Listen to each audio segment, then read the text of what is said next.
Hello and welcome to the Knights of Gab-A-Lot. I am Sir Benjamin. And I am Sir Nick. And we are here to gab your ears off over all things storytelling. And tonight, that is Fallout Season 2, Episode 1. The Man Who Knew. What did you think? I think it was a strong start to the second season. Do you feel like it was as strong a start as the first episode of the first season? It's been a while since watching the first season.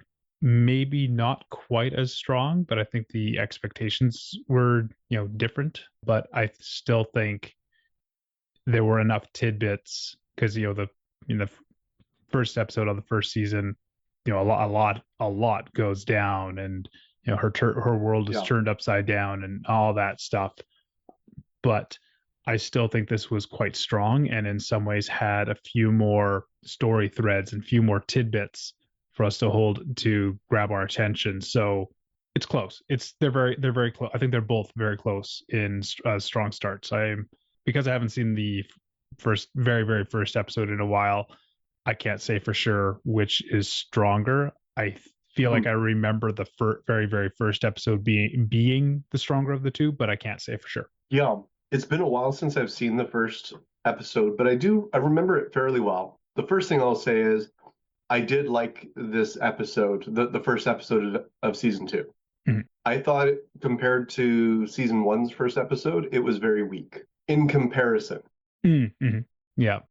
But I still loved it. It put a smile on my face on a few different counts. It made me feel there were a few moments, and we're going to get into them, where I felt I was talking because I watched it with Ashley the other night, where obviously she hasn't played the video games, and so a lot of the things that I enjoyed too were things that were very specific to if you've played the game, and I've played New Vegas quite a few times. Yeah. I was actually annoying her how much I was like patting her hip, like, oh, it's the thing. And I don't know what you're talking about. So there were a lot of things. I feel like the first episode of season 1 did a much better job of setting up the characters, the stakes, and the limited knowledge that we have of the world. Yes. Season 2 had very choppy pacing. Mm-hmm. Yes. It had the storytelling structure was really jagged. Mm-hmm. It was not smooth at all. But one of my favorite things about the episode is one of those things that showed up in that jagged sort of way, which was, of course, Mr. House. Right. Every time he showed up, my God, that guy was perfect. Perfect. Pitch perfect, looks perfect as Mr. House, but every time it would jump to him, it felt like it was like, oh, we're over here now. Mm-hmm. Why? I don't think they did as good of a job as they could have done at tying those threads together and making it feel more like a unified plot. Right. Like I hear what you're saying, and I think in some ways they are relying a lot on on people basically watching the first season and having that a bit of that foreknowledge and being able to pick out those certain things and almost ignore the choppiness because they're so focused on, like, oh, here's Lucy and the Ghoul, and oh yeah, there's Mr. House doing something and whatnot, which that's a mistake. Yeah, it's a mistake to do that, because each episode needs to feel like its own contained unified plot. Every single episode should do that. Now, great episodes of great TV shows don't always do this perfectly. But the very first episode needs to be rock solid. If this was the first episode of the first season and this is the first introduction that we have of everything, not great. No, not a great start. Not at all. No. At all. Actually, no, I shouldn't say not great. I'm really sounding like I'm crapping on it. Because I genuinely did enjoy it, but I guess just getting the annoying stuff out of the way. I really felt like they did a very weak job at tying the threads together. Right. It was too much. Well, I think part of that is because this episode is intentionally not tying threads together. Like, it is giving you threads to follow throughout the the rest of the season. I'm just saying that the plot needed to feel smoother. Okay, that's not fair. necessarily I'm fed all the information. I'm not saying that, because there's intrigue. You want intrigue, and it still has intrigue. You know, it's carrying on the plot line of I always forget the Ghoul's civvy name before he became the Ghoul. Cooper. I Cooper. forgot. Oh. Yeah, I forgot his first. I think that's. I can't remember if that's his last or first name. I think it's his first name is Cooper or something. I think so. Yeah. I mean, he's fantastic. Those flashbacks, those worked because that was already a part of season 1. Yeah. They were great. He's great. That's really it. I mean, I have a few other like small nitpicks. Yeah. So do I. Don't destroy the episode. But I guess like the first scene, again, we get this establishing shot, right, of I can't remember, I always forget what it's called, but it's that little town with the big dinosaur. I know exactly, because I started playing New Vegas after a new playthrough of New Vegas after watching a few episodes. It's Novac. I will save a few nitpicks for after your point. Yeah. I saw the dinosaur. I saw the gas station across the road. I saw Darla's shop and the motel, and I was like a total dork. You know, again, I'm like, I explored that and that and that, and oh my god, you know, it looks so good. Ashley's like, shut up, I don't know what you're talking about. I'm like, sorry, fair enough. I liked that they recreated it, and it looked like they made an actual set. Yes, it did. My only, because when I first saw, this is my second time watching. When I first saw it, like, oh man, that's amazing. And then I started playing New Vegas again, and then came back and watched the episode again. And I thought, oh, the dinosaur is facing the wrong way. The dinosaur is supposed to be facing like a complete 180.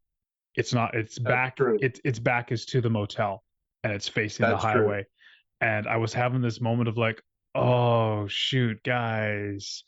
I mean, okay, fine. It's just what those things of like it's not a deal breaker for me, but it's one of those moments of like, you guys took the time to try to show something that we all know, and you messed up. And well, they needed to have Lucy in the mouth sniping.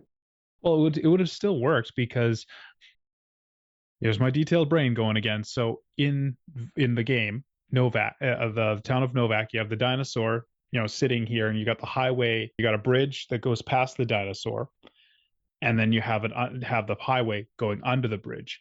Where and the way where the T-Rex is positioned, you can look down and see a little bit under the bridge and have that wall and everything. So they could have had that and had the Great Khan gang down in that underpass and have that whole situation. But again, that is just a nitpick. I know it's silly, but that's just my little thing. I understand the appeal, and honestly, I know what you're saying. I even agree. Yeah, okay, the dinosaur is facing the wrong way, but I liked that they set it in that familiar area. Yes, that set piece, it worked really well. For me, it's a change, but I accept the change. Yes. Like, it's just, it was, like I said, it's just a little nitpick. I'm not, it doesn't change the show. It's just one of those little things that annoys me a little, but it's a details thing. But yes, it's not like an Alien Earth details thing. I'm not going to defile this night by saying that anymore. My bad. The one small nitpick I have is a script writing one. It's Lucy's speech. You know, the Ghoul. So the Ghoul is getting hung or prepared to be hung by the Khans. Yeah. And so I guess it's canon in this world, because it's 25 years after the video game. It's canon in this world that the Khans do not get completely annihilated. Yeah. And so the Ghoul is getting prepared to be hung. He's got barbed wire and rope around his neck, and he's on the diving board over the pool. They're going to kick out the diving board, hang him. Yeah. So they drop him, and he's struggling. And it was the weirdest spot for Lucy to suddenly have a speech where she's just talking to the cons about, can we do this and that? And it went on for way too long. Mm-hmm. And it was actually, that was a little bit cringy. I know that I like her character and I like her approach to things. It's funny, it's quirky, it's charming. But Mm-hmm. this felt, as the kids say, try hard. Yeah, it bothered me too. It was sticking in my mind because my first thought was, wait, didn't we already deal with this in the first season of her scruples and her quote unquote innocence to this world? Yeah, it felt like a retread of what we saw in the first season. Yeah, And I thought she had yeah, grown. I thought she had grown past this, but it was annoying. Um, I would have much rather them introduce her quirkiness, while she's sniping. When the gunfire does start happening, she's shooting people in the butt, she's shooting them in the leg, you know, she doesn't want to kill people. mm-hmm. Never mind the fact that they're probably going to die because their wounds go septic or something like that. So, Yeah, whatever. I think that would have done the job much better. I know that they were trying to introduce her character for people who haven't seen her before, who are just tuning in now, mm-hmm. and that's fair enough. But it felt too. It's that stupid Marvel humor that I despise. Right. But anyway, that was a small part. Everything Mm-hmm. else I loved. Oh gosh, when the music kicked in, Yes. when the ghouls, kicking ass, taking names, blowing people up with grenades, shooting them. I always forget the name of the song. Big Iron, I Big think it Iron. is Yeah, the name of Big the song. Iron. Oh, I this might sound super dorky. Ashley and I were talking about our different responses to it. Like she liked it. Mm-hmm. I said, when that song played, I felt elevated. I just, I felt like I was rising up. I loved it so much. Body parts are flying everywhere, bullets are going, blood is everywhere. And oh my gosh, I loved it. It was a really good scene. I mean, and Walton Goggins is like the guy Oh just my gosh. sells it. He sells it. He's a treasure, that He guy. is. I like him. I do wish I'd seen more of him outside of like because most of the roles I'd seen him in were like villainous roles, and Yep. he plays it like them so slimy and creepy, and Yeah. he does really well. Like I thought he was fantastic. Like, have you seen Fat Man where he plays a hitman gunning for Santa Claus, and Santa Claus is played by Mel Gibson? I have not. Good movie. Mel Gibson's still one of my favorite actors of all time.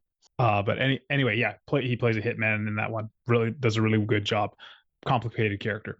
Uh, so most of my experience with him was his villain roles. So seeing him in this, and I'm really impressed with how especially when you get the flashbacks to the past, and you see the man, the family man, the man of high ideals, and him trying to work within that world, Yeah. with Hollywood and the corruption, and he's seeing more of the facade stripped away, and he's still trying to be that man of good moral Yeah. standing and everything, and loving his family. Like, just he plays it so well. And then a scene later, you see him in the future as the Ghoul, and just the Yeah. contrast, him being the two different people that he is in these two different Yes. time frames, and how he plays it. Like, that is not an easy role to play, and he does it so well, so Yeah. incredibly well. It's an easy role for someone to be cartoonish Mm-hmm. Mm-hmm. about it. Yeah. And yeah, he's perfect. You've seen he was also in Hateful Eight. Have you seen that? Yes. Yes, I have. Yes. Yes, he That is did. one of my favorite movies. He is excellent. I think that's probably my favorite Tarantino film. I love The Hateful Eight. It Yeah, had it had vibes of the Thing. that actually was intentional. It was intentional, And yeah, if, and including the if music. yeah, yes, yes, and I think it. Yeah. Anyway, yeah. Go ahead. Continue. Yeah, yeah, no, I identified that feeling before I even knew it was an inspiration. Just knowing that the Thing was one of the inspirations just made it. Walton Goggins does a really good job. I have nothing to add. I really, really like that intrigue too, that with his wife. His wife making the spoilers, by the way, people. Or are we going spoiler free? This is this podcast is all about the spoilers. Okay. Heck yeah. All right. I should make that a thing at the beginning and let people know that. Well, yeah, We consider discussed. yourself warned now. That quick little flashback, I think it was shown in season 1, Mhm. but that quick little flashback where he's got the listening device Yeah. to his wife, and his wife is talking with the other people, and they're saying, well, how can we make these vaults profitable? Hmm. And she's, if we don't know when the bomb is going to happen, and she Hmm. says, we drop the bombs. And just the look on his face when he heard Hmm. that was like, can you imagine your Oh, love, this woman that you've built a family with, you've made love to her, you've made a kid with her, a home, a family, and she's a monster? Oh, that's monstrous. yeah. I that tension was perfect. Perfect. Yeah. What do you think of the buddy cop relationship with him and Lucy? Hmm. Does it work for you? Currently, I think it does. Same. Yeah. I Currently, yeah. it's walking a fine line. It is, and I think it. One could say they're doing it well. I think they're doing it fine. Are they doing it well? Fine. Yeah. They're it's sufficient. Maybe tweak the dialogue a little bit from Lucy with her, because she with her her high ideals are still clashing with this world, which would make sense. I just wish that dialogue was just a little better, but it's fine. Yeah. It's fine. I'd like to see her kind of start to embrace a bit more of a dark side Hmm. in almost that innocent way that she kind of carries on, where we see it and she doesn't. Hmm. If that makes any Yeah. sense. Like Yeah. the Hmm. I'd like to see that. At least from the first episode, it seems like the writers have backtracked a little bit on, because I know by the end of season 1, she definitely had a bit more of that, and then she Hmm. seemed, as you said, to regress, Yeah. Hmm. which oftentimes happens between seasons. It's an annoying thing. I hate it, but it's just nature of television, I guess. Yeah. Yeah. But yeah, that's what I hope to see that. Hmm. Yes. Yeah. Uh, I mean, I think she's fantastic. I really like her. I think she has that innocence and Hmm. that oh gosh gosh golly gee whiz, you know, Yes. it's perfect. It's Yes. great. And the thing I like about her too, um, one of the things, I'll give you a bad example and I'll give you her as the good example. So when Liam Hemsworth was being interviewed about replacing Henry Cavill in The Witcher, Hmm. the interviewer asked him if, in preparation for the role, if he played any of the video games or read any of the books. Right. And he said, "No, I'm going to put my own spin on it. I don't need to know any of that stuff. I'm going to put me into it." And that's the wrong answer. Now Yes. let me tell you the right answer. As soon as Ella Purnell, as soon as she got the call that she was going to be in Fallout, she got the video games and she played them Good. because she wanted to know what the viewers would expect from this Hmm. world. Props. I like that a lot, and I think it shows. Yes, it You does. know, like the way that she acts is how I felt the first time playing Fallout 3. You're Yeah. because you're growing up as this kid, you have the sense of Hmm. innocence, and you go and you immediately start to blow crap up, Hmm. and then innocence gone. Yeah. Uh, so yeah, I think she's fantastic. There's something also about her face. She has the literal wide-eyed look that has that like Yeah, almost like an her innocent. eyes are Yeah. slightly bigger. Yeah. Yeah. And it gives that bit of that innocent kind of look. It works well for her character and this world Yeah. and everything.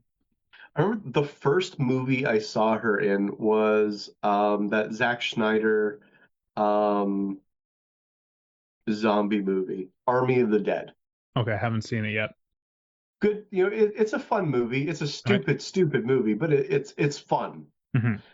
But she plays oh gosh, Why can't I remember his name? He's the bald guy from Guardians of the Oh, Galaxy. Dave Bautista. Thank you. She plays his daughter, Interesting. and she is one of the most annoying characters I've seen in a movie in a long time in that. And she's completely the opposite here. So I can't remember where this was in the order, but there was another scene that cracked me up. It was it was Vault 33. So we go Mm-hmm. back to her home vault, and they have Oh, like this AA meeting for I can't remember the full title it was, but it was a meeting for the inbred people yeah, who have been the subjects or the yeah. victims of inbreeding Mm-hmm. because of it was really funny.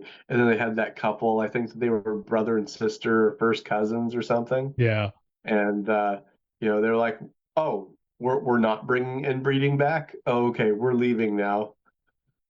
It was just that weird, funny Fallout humor. I thought that was so great. It was quite, yeah. I found it amusing, but I also, because there was so much emphasis put on it, like because when you first meet it, meet the guy who started it, he has a whole scene where he's trying to find something to do and whatnot, and then he Yeah, trying to yeah, find meaning and all that stuff, and then he's doing this, and it really highlighted to me and reminded me just the shortcomings of this format of television storytelling. And you brought up a similar thing with the first episode when you said sorry, yeah, with this episode needing to stand on its own. One of the shortcomings with this whole bit of storytelling is you can't really have filler episodes, or well, any kind of filler is super noticeable because it goes nowhere and it pads it out. This whole bit of yeah, this is sequential storytelling, the format, yeah. which it's great if you have a nice tight script, but anything that any fluff, it stands out. It's true. I would call this scene fluff, but it cracked me up. That's the thing with this show. So I was talking a lot of smack about the the jagged Hmm. kind of story arc. Yeah. That doesn't mean that I didn't enjoy every little left turn that it gave me. I can't actually think off the top of my head of any particular scene that I didn't enjoy. Mm. Although Ashley did have an interesting point. We were talking about it before. So we see her brother Norm. Yeah. And he's stuck with the Robo-Brain, and the Robo-Brain can't get to him because there's Hmm. stairs, and he's got wheels, and it's really funny. And I like Hmm. that they use a little practical unit for it too, right? Hmm. Um, Yes. for those of you who don't know what the Robo-Brain is basically like this little Roomba. It's got aquarium tank on top of it with a brain. Immortality for you, I guess. And just chatting back and forth with Norm, and basically waiting to starve Norm out because he was in there at the end of season one, Yeah, because he and discovered the I deep have dark to secret. rewatch season one because I actually can't remember why he's there, to be honest. He was there Pardon? because he had started to because he and Chet had first gone into Vault um 30, 32. yeah, 32, and they had first discovered, like, oh, things are not on the up and up here. And then when they Right. cleaned it out, and he started, and he had also hacked a terminal and one of the Yep. overseers to see, like, oh, things are not on the up and up. Well, something is up with this with Vault 31. And then he comes in and finds out, oh, it's full of cryo tanks, and there's a controlled thing happening here because of Vault-Tec, and that his dad was one of these people in these cryo tanks, and there's nefarious things going on. And then the brain guy, I forgot his name, locks the door on him so that he can't get out. And so now Yeah. it's just get into your dad's cryopod. It's gonna be okay. Yeah. Yeah. Yeah. Oh, you somehow found water, but you're still gonna starve to death. Which I was waiting for there to be a thing of him to say, like, something along the lines of, the brain has da da da this much protein in it. and imply that he's like, I could eat you. I think her brother is actually he's an interesting character. He I is. don't believe for 1 second that they're actually siblings. No. They don't look anything alike at all. No. But I think he does a good job. He does a good job of it. Yes, he does. Oh my gosh. That scene, different scene. Lucy and the Ghoul are going through the desert and they come across that shack.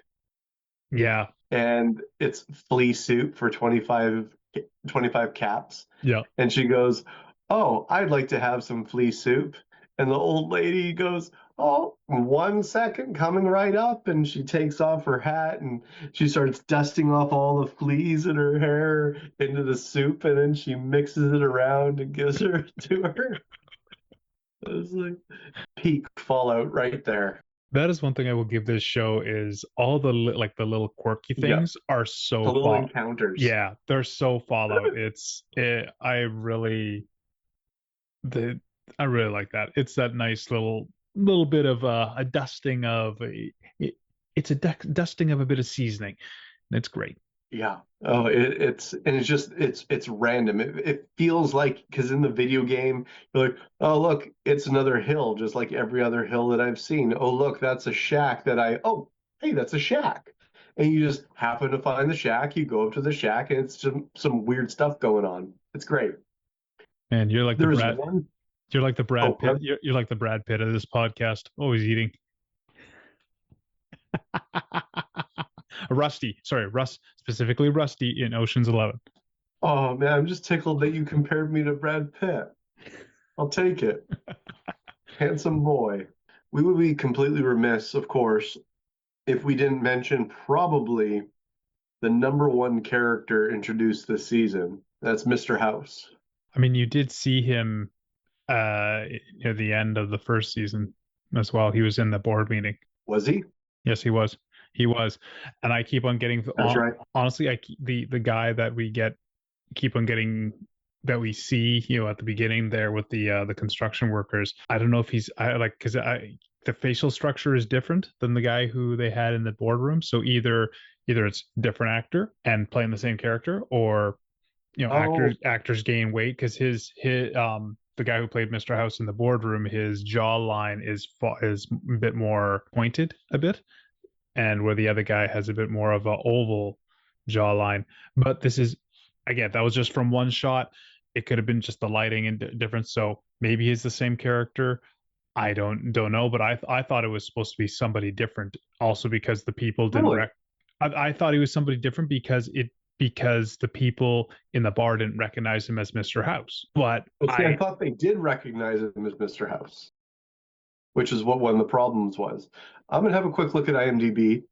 Okay. Because I watched that and I was like, oh, that's Mr. House because he looks like him, like he from does. the video game. Yeah, he does. It has that similar mustache thing. So that's why I was like, is he supposed to be? Is he not supposed to be? I just wasn't sure. Mostly because people, he looked a little different to me, and the people didn't say he was Mr. House. They're just like, well, whoever this guy is, he's fantastic. Yes.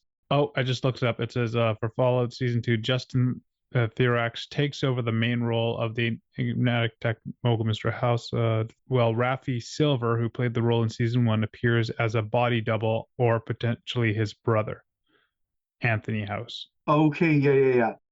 That's because I was looking at the wrong actor, because this episode has 2 Robert Houses, Rafi Silver, and then Justin Theroux. Yeah. Oh yeah. That makes sense. So, okay, so that is House. Yeah.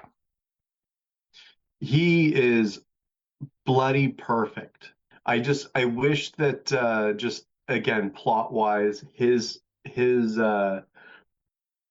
scenes didn't feel like just this snappy diversion from the main plot. Not that he needs to be the whole episode, but I don't know. It felt jagged, but I loved every scene that he was in. I had some thoughts on, because you first see the little mind control device that he attached to the back of the neck, and then you see it again in the Vault 24, where it's implied that Lucy's dad had come through there, as he's been running away from them, kind of thing, and staying ahead of them. And that whole scene where it's showing, it looks like the the experiment in this vault was turning Americans into communists, kind of thing. That's pretty funny. Yeah, though I start to think, okay, is this that whole turn Americans into communists? The thing is that just kind of like another one-off, like, hey, here's a quirky bit of humor plus nefarious things were happening in the vaults thing. Like, is it like one of those just little throwaway things, or is it the politics of the writers, or just certain things of the writers coming in? Like, because especially with because you remember at the end of season one, with the whole thing of, I mean, a bit of it in this episode too, where Cooper's being contacted by Moldaver, who is, they don't call themselves communists, but they're communists, with that meeting and whatnot, and he's listening to his wife and spying on her because Moldaver put him on that track and everything. And then the big capitalist meeting, and that they want to make a lot of money, and destroying the world is going to get them a lot of money, which actually doesn't make a lot of sense even when they discuss it, but whatnot. And I'm wondering if, because in the Fallout games, the end of the world, like who dropped the bomb, is left up to the player's imagination pretty much. Like, there's little hints dropped, but it never really says like who dropped the bomb and everything. And you just know that there was war and proxy wars going on between the East and West powers, communism versus capitalists, kind of thing. And so I'm wondering, United States versus China. Yeah.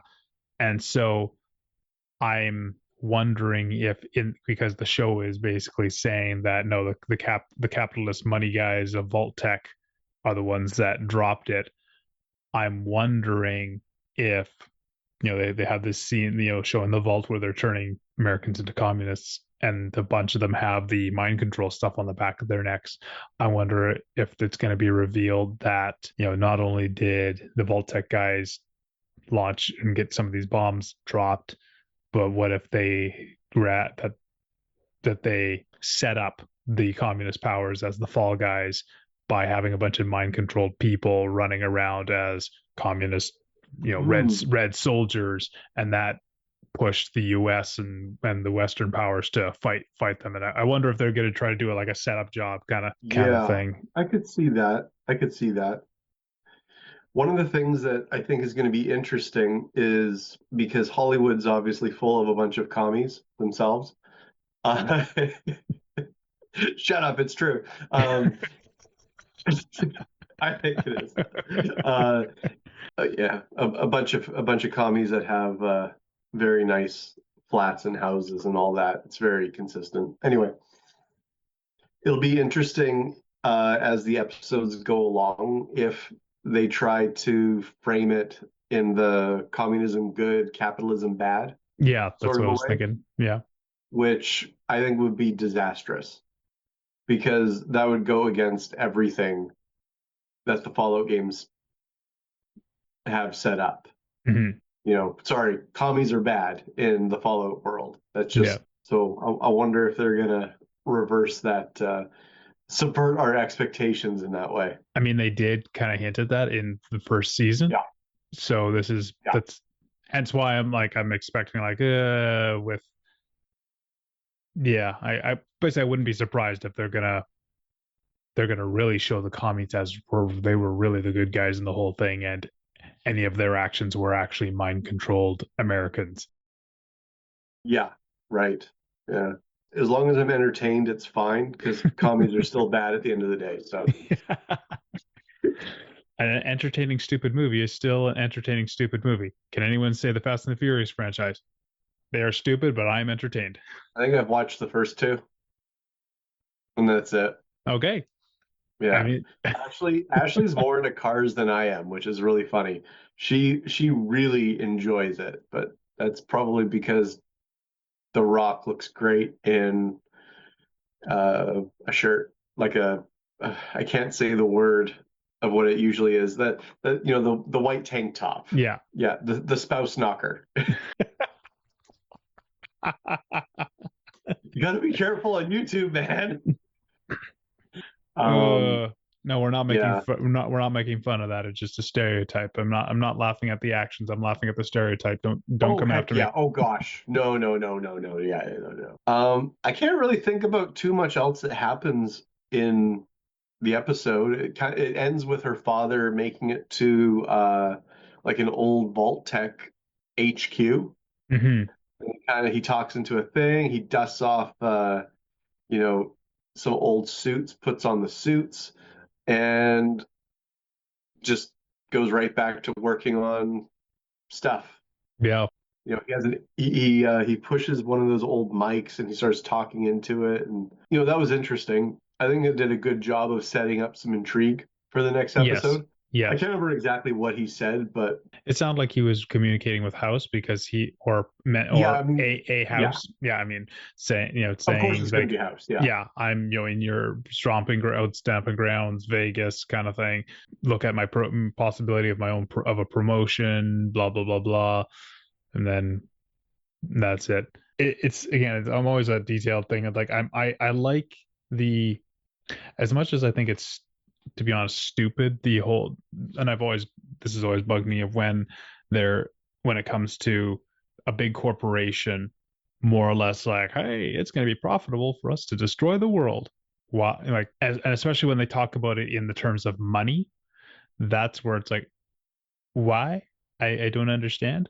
But I do. It is entertaining how they've sold it, and at the end here when he's in the big facility, and he's getting all suited up and drinking a pot of coffee that's still sitting there, which I was like, how old is this coffee? Or is there someone here? I don't know. yeah, right. Like he drank the coffee, and at first he made a face like it was disgusting, and he goes, then he just smiles like, I remember having this every morning. Yeah, so it was just little things like that, like where it's just like I get what they're doing with the whole like the corporatism, right back to business as usual kind of thing, and I thought that was actually, I liked it because it was funny, but I'm still like, either that's super old coffee or there's like a robot running around programmed to renew the coffee every morning or something like that, which I hope they do something like that, like it's a Mr. Handy is running around and Yeah, preparing a new pot of coffee, which I think would be like, A, it would explain the coffee, and B, it would be hilarious of just a robot for 100 years doing what it's programmed to do day in and day out. I don't know how accurate this is because ChatGPT can be ChatGPT sometimes, but as far as like the whole how would they earn money by the bombs being dropped, Mm-hmm. I feel like there's more to it. I think this is ChatGPT not doing its homework. But it says Vault-Tec didn't get rich because the bombs dropped. They got rich because they positioned themselves as essential when the bombs dropped. After that, money was irrelevant. They were playing for the future of humanity, not the balance sheet. So it might be that they were less interested in the money and more interested in the experiments that the vaults. Oh, wait, of course that's what it was. That was their motivation. They wanted to basically re-engineer human society and then figure out what is the best human society by experimenting in the vaults. That's that's their play.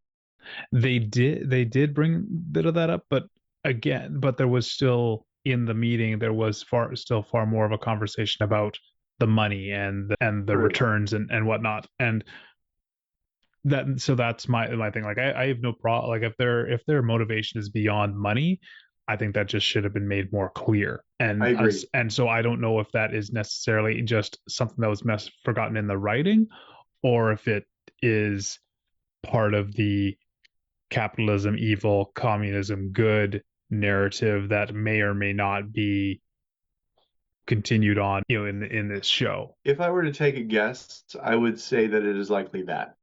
Yeah. Yeah. exactly as you said, that they had one idea in season one, and then they kind of changed it for reasons that it's hard to put my finger on, but it feels like that there were different writers for this season than last season. Yeah, I could see that.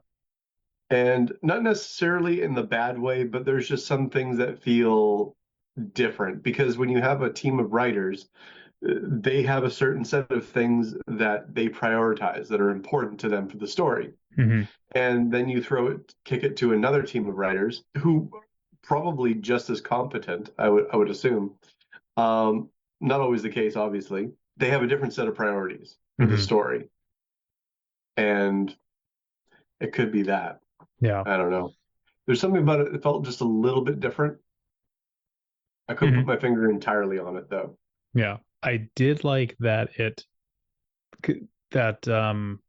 Maximus wasn't included because, or put it this way, I appreciate that they didn't feel the need to then push him into it as well. And that because I think there's a lot of shows where when they're picking up this, the sequential storytelling, it's like, okay, we got to show where this character is, we got to show where that character is, we got to show, it should try to show all of them.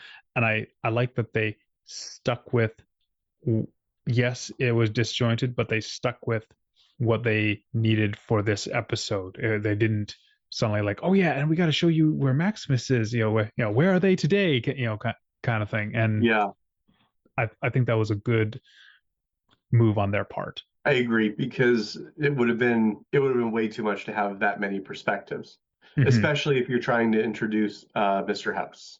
Yes. Yeah. Yeah. Yeah. I didn't like Maximus was his name? Yes. It was Maximus. Yeah. I didn't like his character at first. I thought he was kind of, I don't know, wimpy. But he really grew on me as the season went on. Like he really, really grew on me. I thought he was an interesting character. So I'm looking forward to seeing him again. But yeah, you're right. It's a very good thing that they didn't try to stack too many viewpoints. Yes. Yeah, I'm looking forward to seeing where they go with him. And I liked, yeah, I agree. He was a wimpy character, and I liked that there was a bit of a, I don't know, the wimpiness didn't necessarily feel like, hey, we're making him wimpy in order to prop up Lucy or something. This is who he is. He is a wimpy guy who is a bit of a coward and will take the easier route out. And even the whole thing with, like, in many ways, like, even making him complicated, of he's willing even to screw other people over because of his cowardice. And I liked that because it gives it a more complex character that you're not even sure if you want to root for this guy. But they didn't make him like a straight up, like, there's the guys you don't want to root. There's a guy you don't want to root for who's like slimy, evil villain. Still not sure if you want to root for Maximus. Maybe you're still interested to see what he does, but he is a bit more, slimy and wimpy and manipulative and in certain ways. And I like that they have that kind of character. He's a bit more complex. He is. Yeah. He really grew on me. I'm sure we'll have more things to say once Maximus shows up. I think so. Yeah. I think I'm looking forward to what they set up. Definitely not going to be having any issues wanting to watch this show. Oh, like when I finished, because I think it was like, this morning I had watched the last little bit of it.